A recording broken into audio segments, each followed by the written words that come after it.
Hi, Steve here for AVI, and in this little tech tip clip, we've got Bill Fulton, and he's going to perform some current ramping on a fuel pump and show us what those waveforms can teach us about the condition of that fuel pump.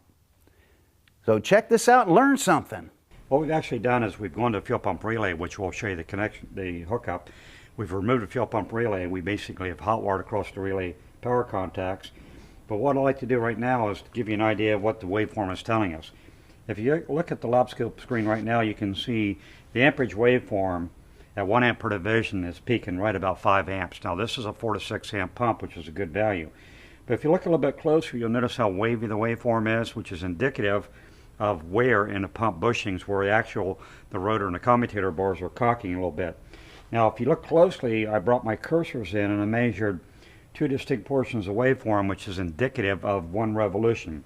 I can assure you, if you look at the number of oscillations between those 2 cursors, you'll count 8.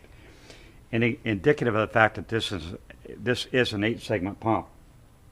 Our cursors indicate that the pump took 16 milliseconds, actually 15.97 milliseconds, which we're going to round it off for simplicity purposes to 16 milliseconds. If you recall during the PowerPoint presentation, to calculate the pump RPM is very simple. We would divide 1 by 16 milliseconds, or 0.016. That gives us a value of 62.5.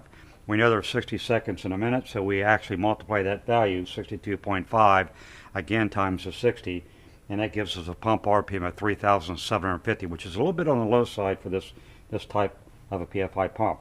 So, in summary here, what is the waveform telling you? It's actually 3 things. The online pump amperage value, which again is about 5 amps, which is a good value. But more importantly, notice the waveform is pretty wavy, indicative of pump bushing wear. And then third, and most importantly, if you look at the pump RPM at 3,750, a little bit on the low side. It's not surprising being a high mileage vehicle. So what we want to do at this point is go ahead and go to the fuel pump relay and show you how easy it was to access the fuel pump circuit for this test.